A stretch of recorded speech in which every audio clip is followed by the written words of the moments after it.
الحمد للہ رب العالمین، والصلاة والسلام علی سید الانبیاء والمرسلین، اما بعد۔ تقلید یہ واجب ہے۔ ہم الحمدللہ مقلد ہیں۔ ہم امام اعظم ابو حنیفہ رحمۃ اللہ تعالیٰ علیہ ان کی تقلید کرتے ہیں اور یہ ہمارے لیے واجب ہے۔ تقلید واجب ہونے کے دلائل وہ میں عرض کر رہا ہوں۔ اللہ کرے کہ یہ میرے اور آپ کے لیے فائدہ مند ہوں اور ہماری آخرت کو بہتر بنانے والے ہوں۔ انشاءاللہ امید کرتا ہوں کہ سننے سے آپ کی دینی دنیاوی بہت سارے مسائل حل ہوں گے، اور اس کو اگر سنیے اور اچھا لگے تو اس کو شیئر بھی کیجیے۔ تو اس میں تقلید واجب ہونے کے بارے میں جو قرآنی آیات یا حدیث مبارکہ وہ پیش کرتا ہوں۔ تقلید کا واجب ہونا یہ قرآنی آیات اور احادیث مبارکہ اور عمل امت اور اقوال مفسرین سے ثابت ہے۔ تقلید مطلقاً بھی اور تقلید مجتہدین بھی ہر ایک کا ثبوت ہے۔ آئیے میں عرض کرتا ہوں۔ قرآن پاک فرماتا ہے اہدنا الصراط المستقیم صراط الذین انعمت علیہم۔ ہم کیا کہتے ہیں نماز میں؟ ہم کو سیدھا راستہ چلا، ان کا راستہ جن پر تو نے احسان کیا۔ تو اس آیات مبارکہ سے معلوم ہوا کہ صراط مستقیم وہی ہے جس پر اللہ کے نیک بندے چلے ہوں، اور تمام مفسرین اور محدثین، فقہائے کرام، اولیاء اللہ، غوث، کتب، ابدال، یہ اللہ کے نیک بندے ہیں اور وہ سب ہی مقلد گزرے۔ تقلید تو لہذا تقلید ہی سیدھا راستہ ہوا۔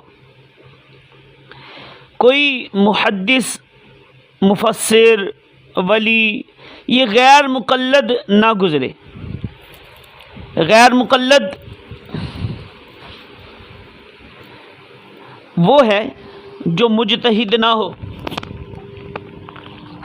اور جو مجتہد ہے اس کو تقلید کی حاجت نہیں ہے، تو پھر مجتہد تقلید نہ کرے، اور جو مجتہد ہو اس کے لیے تقلید واجب نہیں، وہ غیر مقلد نہیں، کیونکہ مجتہد کو تقلید کرنا ہی منع ہے۔ تو اس دوسری آیت مبارکہ لا یکلف اللہ نفسا الا وسعها، یعنی اللہ کسی جان پر بوجھ نہیں ڈالتا مگر اس کی طاقت بھر۔ اچھا، اس آیت مبارکہ سے بھی معلوم ہوا کہ طاقت سے زیادہ کام کی اللہ تعالیٰ کسی کو تکلیف نہیں دیتا۔ تو جو شخص اجتہاد نہ کر سکے اور قرآن سے مسائل نہ نکال سکے، اس سے تقلید کرانا اور اس سے استنباط کرنا یہ طاقت سے زیادہ بوجھ ڈالنا ہے۔ جب غریب آدمی پر زکوٰۃ اور حج فرض نہیں ہے تو بے علم پر مسائل کا استنباط کرانا یہ کیوں کر ضروری ہوگا؟ نمبر 3، اطیعوا اللہ و اطیعوا الرسول و اولی الامر منکم، اطاعت کرو اللہ کی اور اطاعت کرو رسول کی اور حکم والوں کی جو تم میں سے ہوں۔ اچھا، اس آیت مبارکہ سے بھی، اس آیت مبارکہ میں 3 ذاتوں کا اطاعت کا حکم دیا گیا ہے۔ اللہ کی یعنی قرآن پاک ہے، رسول پاک صلی اللہ علیہ وسلم کی یعنی حدیث مبارکہ، اور اولو الامر کی، اس سے فقہ اور اس استنباط کی علماء سے مراد ہیں، جو فقیہ ہیں وہ مراد ہے۔ مگر کلمہ اطیعوا 2 جگہ لایا گیا، اللہ کے لیے ایک جگہ اور رسول اور حکم والوں کے لیے ایک جگہ، کیونکہ اللہ کی صرف اس کے فرمانے میں ہی اطاعت کی جائے گی، نہ کہ اس کے فعل اور نہ اس کے سکوت میں۔ وہ کیونکہ اللہ پاک کفار کو روزی دیتا ہے، کبھی ان کو ظاہری فتح دیتا ہے اور وہ کفر کرتے ہیں، مگر ان کو فوراً عذاب نہیں بھیجتا، ان کو فوراً عذاب نہیں دیتا۔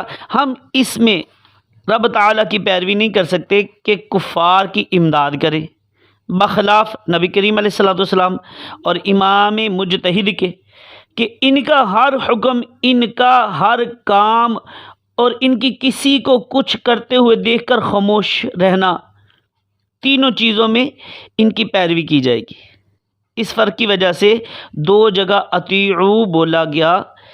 اگر کوئی کہے کہ امر والوں سے مراد سلطان اسلامی ہے تو سلطان اسلامی کی اطاعت شرعی احکام میں کی جائے گی، نہ کہ خلاف شرع چیزوں میں، اور سلطان وہ شرعی احکام اور علماء مجتہدین سے ہی معلوم کرے گا۔ حکم تو سب میں فقیہ کا ہی ہوتا ہے، اسلامی سلطان محض اس کا جاری کرنے والا ہوتا ہے، تمام رعایا کا حاکم بادشاہ اور بادشاہ کا حاکم عالم مجتہد۔ تو لہٰذا نتیجہ وہی نکلا کہ اولو الامر علماء مجتہدین ہی ہوتے ہیں۔ اگر بادشاہ اسلامی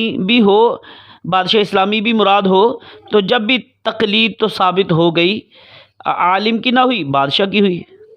تو یہ یعنی کہ خیال رہے کہ اس آیت سے مراد شرعی اطاعت ہے نا۔ اگر بادشاہ اسلامی غیر شرعی حکم دیتا ہے تو اس کی ہم پیروی نہیں کریں گے۔ آگے فاسألوا اہل الذکر ان کنتم لا تعلمون، چوتھی آیت مبارکہ ہے۔ اللہ پاک فرماتا ہے تو اے لوگو علم والوں سے پوچھو اگر تم نہیں جانتے۔ اس آیت سے معلوم ہوا کہ جو شخص جس مسئلہ کو نہ جانتا ہو وہ اہل علم سے دریافت کرے، وہ اجتہادی مسائل جن کے نکالنے کی ہم میں طاقت نہ ہو مجتہدین سے دریافت کیے جائیں۔ بعض لوگ کہتے ہیں کہ اس سے مراد تاریخی واقعات ہیں، جیسے کہ اوپر آیت مبارکہ گزری نا، تو لیکن یہ صحیح نہیں ہے۔ اس لیے کہ اس آیت کے کلمات مطلقاً بغیر قید کے ہیں، اور پوچھنے کی وجہ ہے نہ جاننا، تو جس چیز کو ہم نہ جانتے ہوں اس کا پوچھنا لازم ہے۔ اسی طرح آیت مبارکہ نمبر 5 واتبع سبیل من اناب الی، اور اس کی راہ چل جو میری طرف رجوع لایا۔ تو اس آیت مبارکہ سے یہ بھی معلوم ہوا کہ اللہ پاک کی طرف رجوع کرنے والوں کی اتباع کی جائے گی، ضروری ہے، یعنی ان کی تقلید ضروری ہے۔ یہ حکم بھی عام ہے کیونکہ آیت میں کوئی قید نہیں ہے۔ اسی طرح والذین یقولون ربنا هب لنا من ازواجنا وذریاتنا قرۃ اعین واجعلنا للمتقین اماما، اور وہ جو عرض کرتے ہیں کہ اے ہمارے رب ہم کو دے ہماری بیویوں اور ہماری اولاد سے آنکھوں کی ٹھنڈک، اور ہم کو پرہیزگاروں کا پیشوا بنا۔ اس آیت کی تفسیر میں معالم التنزیل میں ہے کہ ہم پرہیزگاروں کی پیروی کریں اور پرہیزگار ہماری پیروی کریں۔ تو اس آیت سے معلوم ہوا کہ اللہ والوں کی پیروی اور ان کی تقلید ضروری ہے۔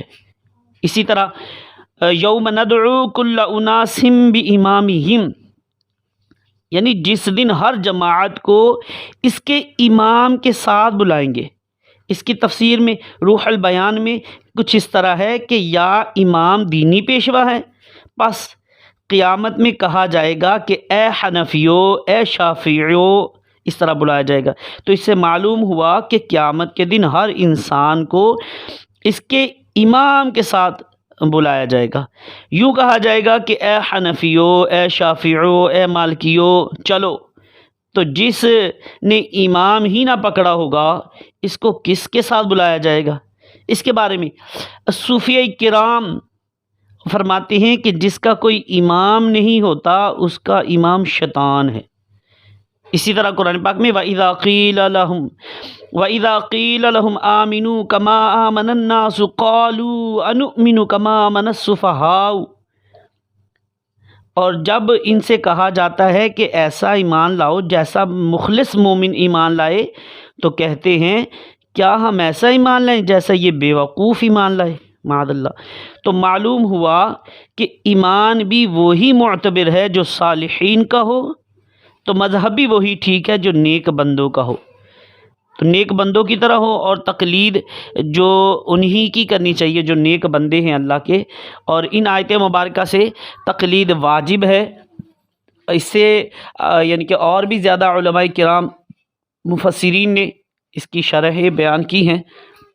تو اللہ کرے کہ یہ سننے میں ہمیں فائدہ ہو، اس کو بار بار سنیے، امید ہے انشاءاللہ عز و جل فائدہ ہوگا۔